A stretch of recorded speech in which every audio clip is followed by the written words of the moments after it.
کربلا والے ہمیں درس رضا دیتے ہیں، کربلا والے ہمیں درس رضا دیتے ہیں، تیر پر تیر وہ کھا کر بھی دعا دیتے ہیں۔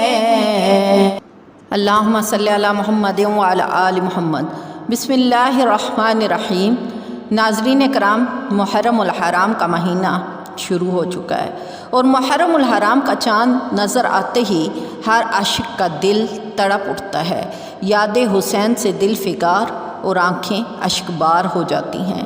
میدان کربلا کا منظر ناظرین کرام آنکھوں میں سما جاتا ہے کہ جس طرح حضرت فاطمہ الزہرا کے دولارے امت کے پیارے امام حسین رضی اللہ تعالی عنہ باطل کے سامنے اسلام کی سربلندی کے لیے ڈٹے رہے کہ کسی ظلم پر نہ جھکے نہ رکے۔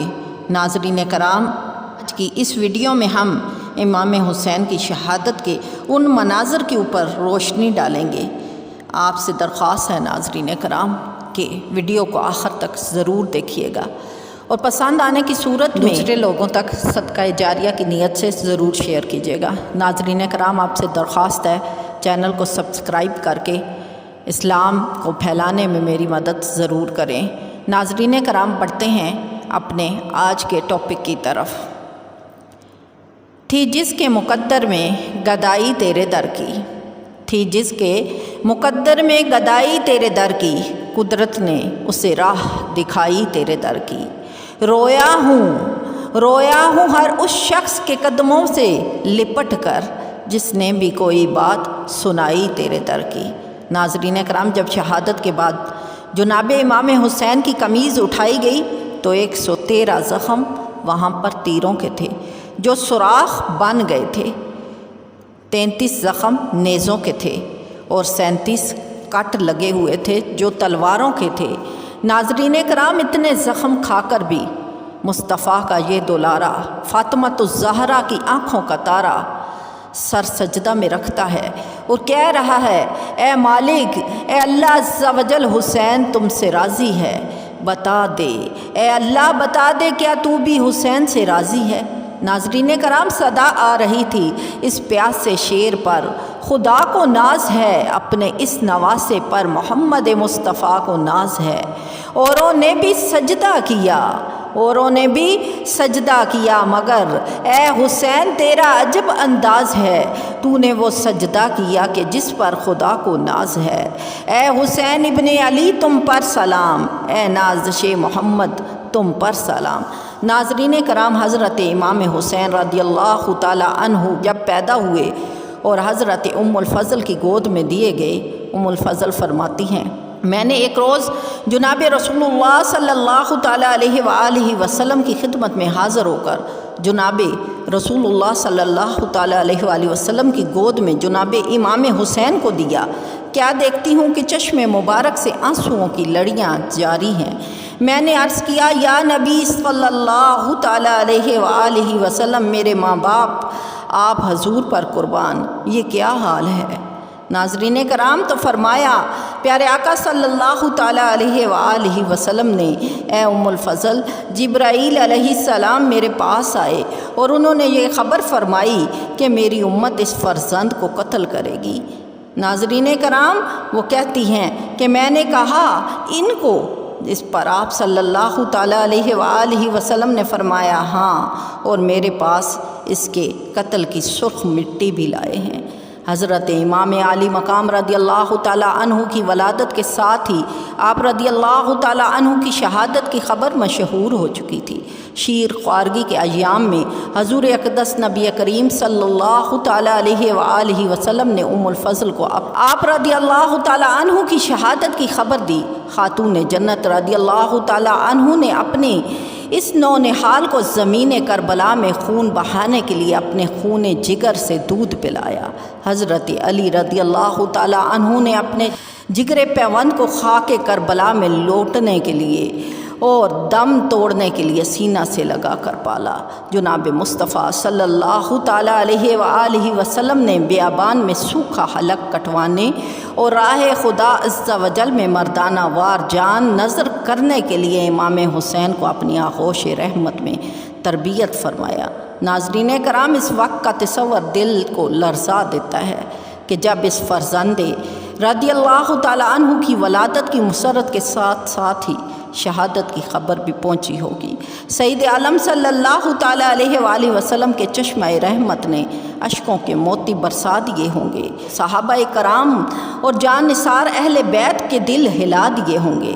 اس درد کی لذت علی مرتضیٰ کے دل سے پوچھئے ناظرین کرام کہ انہوں نے اس کی کیا لذت پائی ہوگی۔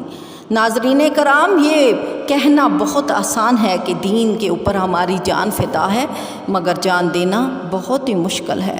دیکھنا تو یہ ہے کہ اس فرزند ارجمند کہ جد کریم جناب حبیب رسول اللہ صلی اللہ تعالیٰ علیہ وآلہ وسلم کا حسنہ کیا ہے۔ ناظرین کرام، کہ جن کے حق میں اللہ تبارک و تعالیٰ فرماتے ہیں وَلَسَوْفَ يُؤْتِيكَ رَبُّكَ فَتَرْضَىٰ، عن قریب اے حبیب ہم آپ کو اتنا دیں گے کہ آپ ہم سے راضی ہو جائیں گے۔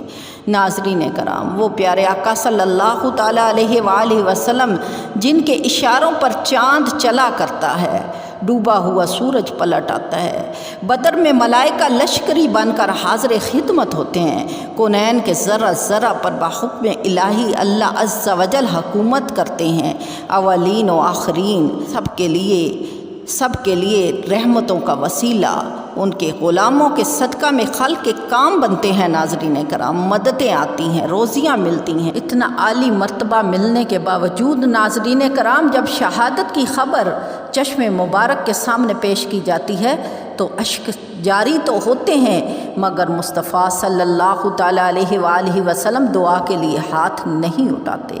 بارگاہ الہی عز و جل میں امام حسین رضی اللہ تعالیٰ عنہ کے امن و سلامت اور اس حادثہ سے محفوظ رہنے اور دشمنوں کے برباد ہونے کی دعا نہیں فرماتے۔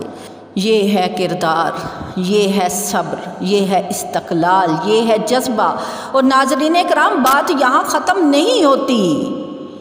نانا تو اسوہ حسنہ ہے، اور باپ کی شجاعت دیکھیے، باپ کا صبر دیکھیے کہ علی مرتضیٰ بھی پیارے آقا صلی اللہ تعالیٰ علیہ وآلہ وسلم سے یہ خبر سن لینے کے بعد سفارش نہیں کرتے کہ جناب رسول اللہ میرے لاڈلے کے لیے، میرے جگر گوشے کے لیے دعا کیجیے اور دعا فرمائیے۔ نہ خاتون جنت التجا کرتی ہیں کہ اے سلطان دورین، آپ صلی اللہ تعالیٰ علیہ وآلہ وسلم کے فیض سے تو عالم فیضیاب ہوتے ہیں، آپ صلی اللہ تعالیٰ علیہ وآلہ وسلم کی دعا تو مستجاب ہے، میرے اس لاڈلے کے لیے دعا فرما دیجیے۔ ناظرین کرام، نہ اہل بیت کرام نے دعا کے لیے کہا، نہ ازواج مطہرات نے، نہ صحابہ کرام رضوان اللہ علیہ اجمعین نے، سب خبر شہادت سنتے ہیں، شورا عام ہو جاتا ہے، مگر بارگاہ رسالت صلی اللہ تعالیٰ علیہ وآلہ وسلم میں کسی طرف سے بھی دعا کی درخواست پیش نہیں کی جاتی۔ ناظرین کرام، یہ ہے اسوہ حسنہ۔ احادیث میں اس شہادت کی بہت خبریں وارد ہیں۔ ابن سعد اور طبرانی نے حضرت ام المؤمنین حضرت عائشہ صدیقہ سے روایت کی کہ رسول اللہ صلی اللہ تعالیٰ علیہ وآلہ وسلم نے فرمایا کہ جبرائیل علیہ السلام میرے پاس یہ مٹی لائے، انہوں نے عرض کیا کہ یہ حسین کی خوابگاہ کی خاک ہے، قریب کوفہ اس مقام کا نام ہے جس کو کربلا کہتے ہیں، اس میں جناب امام حسین کی شہادت ہوگی۔ ناظرین کرام، یہ احادیث اس بات کی گواہی دے رہی ہیں کہ رسول اللہ صلی اللہ تعالیٰ علیہ وآلہ وسلم کو بتایا گیا کہ آپ کے نواسوں کو ایسے شہید کیا جائے گا، مگر قربان جاؤں ان کے صبر کے اوپر کہ یہ دعا نہ کی، بلکہ یہی دعا کی کہ اللہ میری امت کو بچا لے۔ ان خبروں سے ناظرین کرام معلوم ہوتا ہے کہ علی مرتضیٰ اور صحابہ کرام رضوان اللہ علیہ اجمعین زمین کربلا کے چپا چپا کو پہچانتے تھے۔ انہیں معلوم تھا کہاں اونٹ باندھے جائیں گے، کہاں سامان رکھا جائے گا، کہاں خون بہیں گے۔ یہ شہادت کا کمال ہے۔ ایسا اعلان عام ہو، اپنے پرائے سب جان جائیں، مقام بنا دیا گیا۔ ناظرین کرام، وہاں کی خاک شیشیوں میں رکھ کے دی گئی، اس کے خون ہو جانے کا انتظار ہوا اور شوق شہادت میں ناظرین کرام کمی نہ آئی۔ جذبہ اور اصرار پہاڑ بنا۔ پہاڑ بھی ہوتا ناظرین کرام تو وحشت سے اس وقت گھبرا اٹھتا اور زندگی کا ایک ایک لمحہ کاٹنا اس کے لیے مشکل ہو جاتا، مگر طالب رضائے حق مولا اللہ عز و جل کی مرضی پر فدا ہونا کوئی چھوٹی بات نہیں۔ اسی میں اس کے دل کا چین اور ان کی حقیقت ہے، ان کی تسلی ہے کہ یہ چاہتے ہیں کہ اللہ راضی ہو جائے۔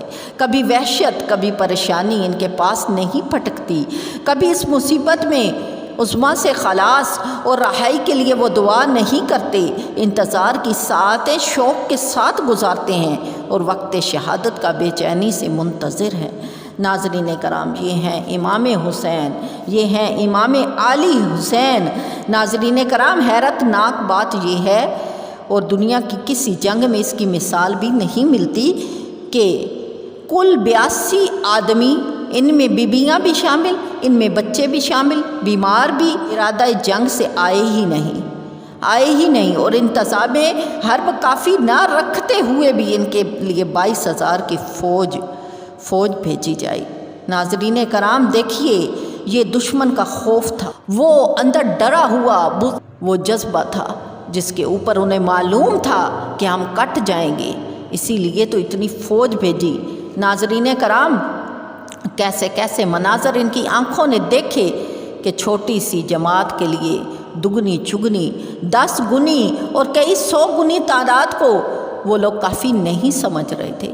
بے اندازہ لشکر بھیج دینے کے بعد بھی ان کی فوجیں مطمئن نہیں تھیں، فوجوں کے پہاڑ لگا ڈالے دیے گئے، اس پر بھی دل خوف زدہ ہوتے رہے ان کے، اور جنگ آزماؤں اور دلاروں کے حوصلے پست ہی رہے، اور وہ یہ سمجھتے کہ ابھی ہمارے ظلم کم نہیں ہوئے۔ ناظرین کرام، انہوں نے ہر چارہ آزمایا اہل بیت کرام رضی اللہ تعالی عنہ پر پانی بند کرنے اور ان کے خونوں کے دریا بہانے کے لیے۔ بے غیرتی سے سامنے آنے والوں میں زیادہ تعداد ناظرین کرام انہی بے حیاؤں کی تھی جنہوں نے جناب امام حسین رضی اللہ تعالی عنہ کو صدہا درخواستیں بھیج کر بلایا تھا، اور مسلم بن عقیل رضی اللہ تعالی عنہ کے ہاتھ پر جناب امام کی بیعت کی تھی، اور عہد کا پاس رکھنا تو دور، وہ اپنے آپ کو اس بزدلانہ وحشت کا ساتھی بنا رہے تھے۔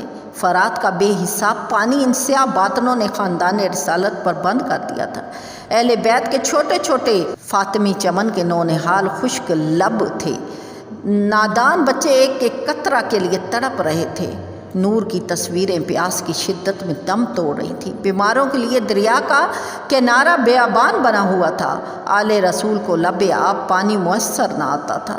سر چشمہ تیمم سے نمازیں پڑھنی پڑ رہی تھیں۔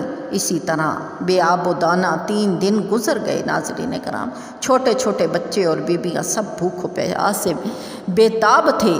ناظرین کرام، جب کسی طرح مشکل و مساحلت پیدا نہ ہوئی، کوشش کی کہ جنگ نہ شروع کی جائے، مگر جب امام حسین کو یقین ہو گیا کہ اب کوئی شکل خلاصی کی باقی نہیں رہی، نہ یہ شہر میں داخل ہونے دیتے ہیں، نہ واپس جانے دیتے ہیں، نہ ملک چھوڑنے پر ان کو تسلی ہوتی ہے، وہ جان کے در پہ ہیں، اور اب اس جنگ کو دفع کرنے کا کوئی طریقہ باقی نہیں رہا۔ اس وقت جناب امام حسین رضی اللہ تعالیٰ عنہ نے اپنے قیام گاہ کے گرد ایک خندق کھودنے کا حکم دیا۔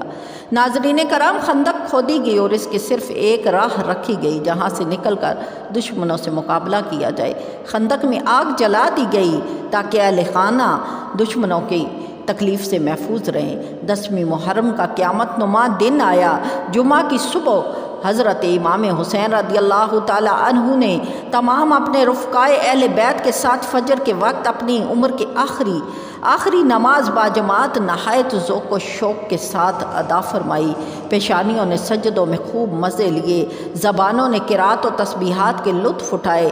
نماز سے فارغ ہونے کے بعد خیمہ سے باہر تشریف لائے۔ 10ویں محرم کا آفتاب قریب طلوع ہے۔ امام عالی مقام رضی اللہ تعالیٰ عنہ اور ان کے تمام رفقا اہل بیت 3 دن کے بھوکے پیاسے ہیں۔ ایک قطرہ آپ میسر نہیں آیا اور ایک لقمہ حلق سے نیچے نہیں آیا۔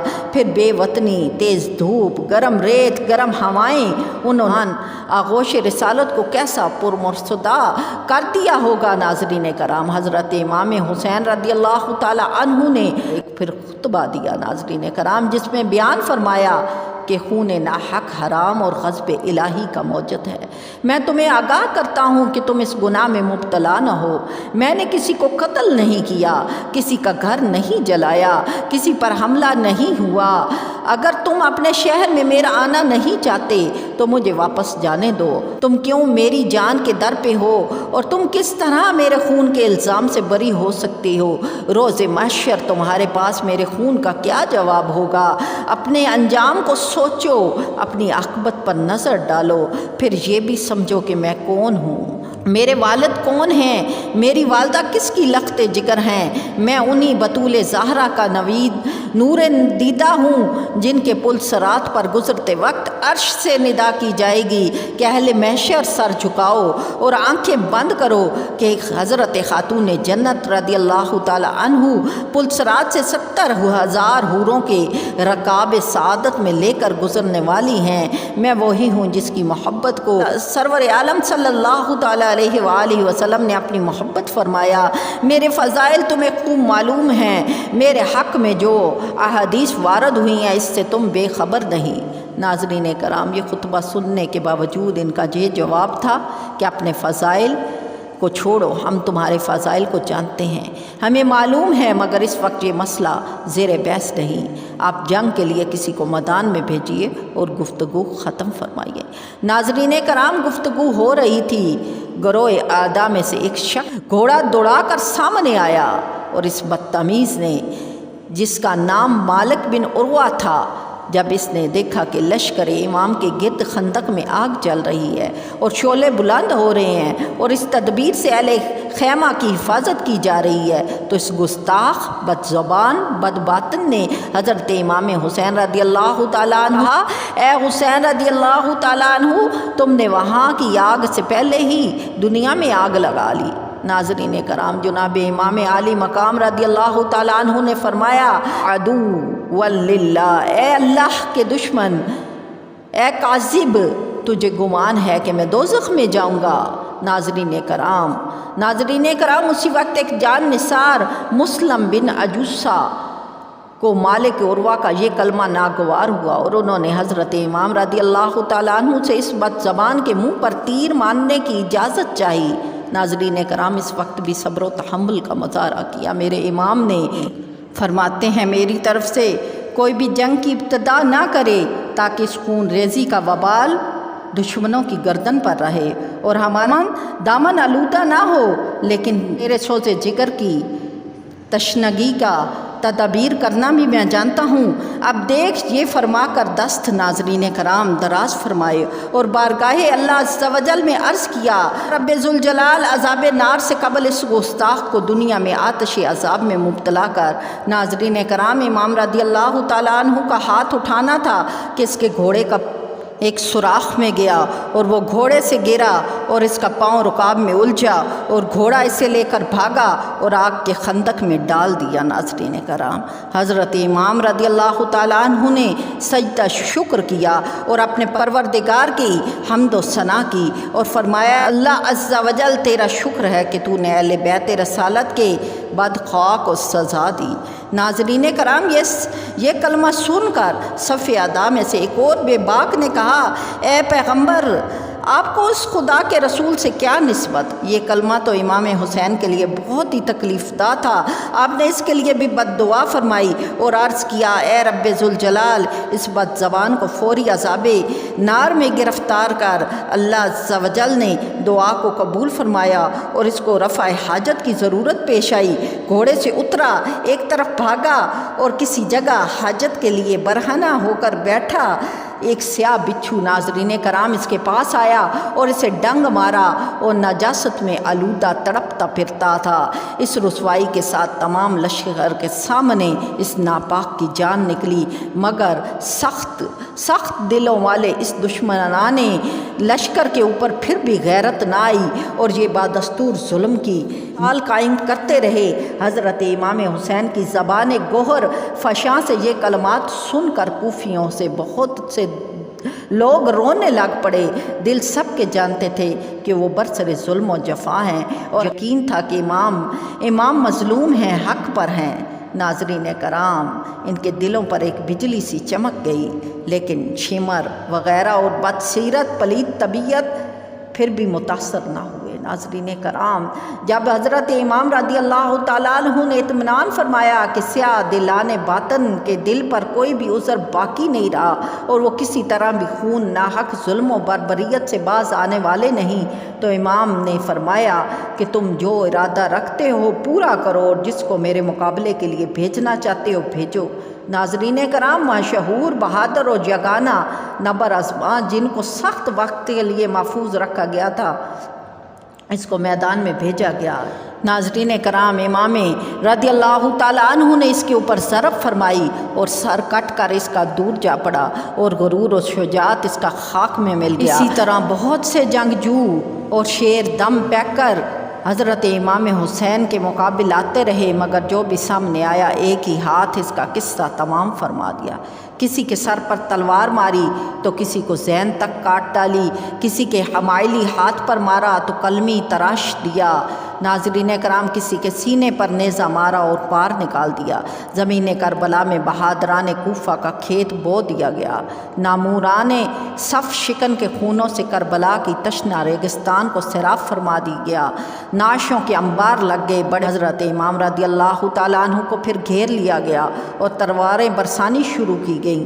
حضرت امام حسین کی بہادری کی آزمائش ہو رہی تھی۔ آپ خون خواروں کے انبار میں اپنی تلوار کے جوہر دکھا رہے تھے۔ جس طرف گھوڑا بڑھا اسی طرح پرے کی پرے کاٹ ڈالے۔ دشمن ہیبت زدہ ہو گئے۔ انہیں معلوم حوفیوں کی عزت خاک میں مل گئی۔ تمام نامور کوفہ کی جماعتیں ایک حجازی جوان کے ہاتھوں سے بچ نہ سکیں۔ ناظرین کرام، پھر تیروں کا بھی برسایا گیا اور ناظرین کرام پھر تیر اندازوں کی جماعتیں ہر طرف سے گھر آئیں اور امام رضی اللہ تعالیٰ عنہ کے گرداب میں گھیر کا تیر برسانے شروع کر دیے گئے۔ گھوڑا اس قدر ناظرین کرام زخمی ہو گیا کہ اس میں کام کرنے کی قوت نہ رہی۔ ناچار امام حسین کو ایک جگہ ٹھہرنا پڑا۔ ہر طرف سے تیر آ رہے تھے۔ ناظرین کرام، ہر طرف سے تیر آ رہے تھے، مگر یہ شجاعت کے ساتھ لڑتے رہے۔ حضرت رضی اللہ تعالیٰ عنہ کو چکر آ گیا اور گھوڑے سے نیچے آئے۔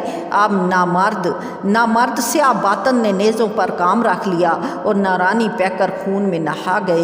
آپ نے سجدے کی حالت میں اپنے سر کو جسم سے جدا فرمایا۔ آپ شہید ہو کر زمین پر گرے۔ انا للہ و انا الیہ راجعون۔ ناظرین کرام، محرم 61 کی 10ویں تاریخ جمعہ کے روز 59 سال 5 ماہ اور 5 دن کی عمر میں آپ رضی اللہ تعالیٰ عنہ نے اس رین ناپائیدار سے رحلت فرمائی اور اللہ تبارک و تعالیٰ سے جا ملے۔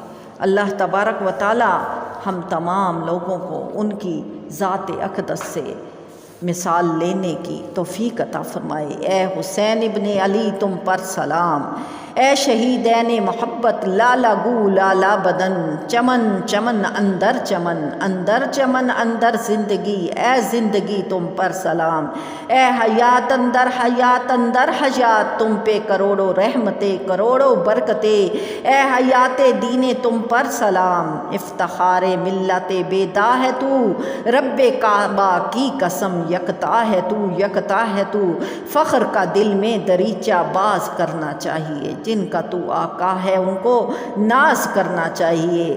ناظرین کرام، ہم آج ناز کرتے ہیں، ابن علی دین پہ قربان ہوئے، ہم حسین نہیں واہ حسین کہتے ہیں۔ اللہ تبارک و تعالیٰ ان کے درجات کو بلندی عطا فرمائے۔ صلی اللہ تعالیٰ علیہ وآلہ وسلم۔